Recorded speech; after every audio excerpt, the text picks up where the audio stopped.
네, 김 군은 초등학교만 졸업을 한 뒤에 중학교에 진학을 하지 않았고 집에서 배우는 이른바 홈스쿨링을 하고 있었습니다.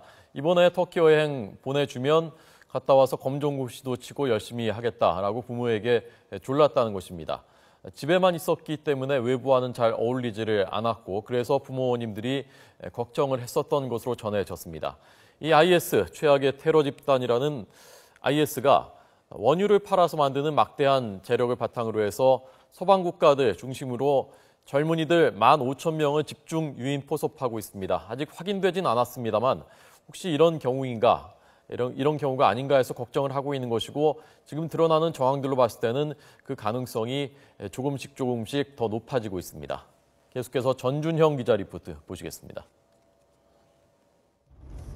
김 군의 행적이 마지막으로 확인된 터키 킬리스주는 IS가 장악한 시리아 북부 지역과 5에서 10km 정도 거리에 있습니다. 외국인 지하디스트들이 몰래 국경을 넘어 IS에 가담하는 주요 경로 가운데 하나로 우리나라는 적색 여행정보 지역으로 설정해 출입하지 않도록 권고하는 구역입니다.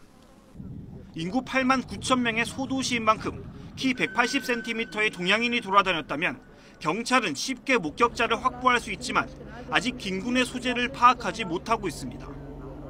김 군이 왜 이런 곳으로 갔는지 여행 목적이나 행동 방식에도 의문점 투성입니다. 가족에게 말한 내용 등을 종합해보면 펜팔 친구인 핫산과 만나는 게 목적인 것으로 추정되지만 호텔에서 일행에게 말도 없이 자신의 짐을 모두 챙겨 떠났다는 점은 쉽게 납득하기 어렵습니다. He was very nervous and very excited, and he has white mask. He has long hair. His weight about 180 meters.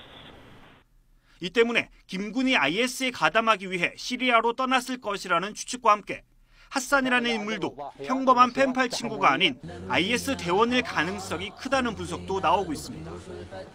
실제로 IS는 최근 이메일이나 SNS 등을 이용해 서방국 젊은이들을 포섭하려 시도해왔고 외국에서는 이런 사이버 작전에 휘말린 10대의 사례가 드물지 않습니다. 김 군은 초등학교만 졸업하고 중학교 진학을 포기한 채 집에서 홈스쿨링을 하며 지내온 것으로 전해졌습니다.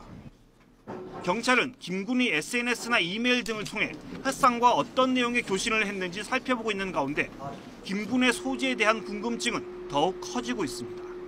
YTN 전준영입니다.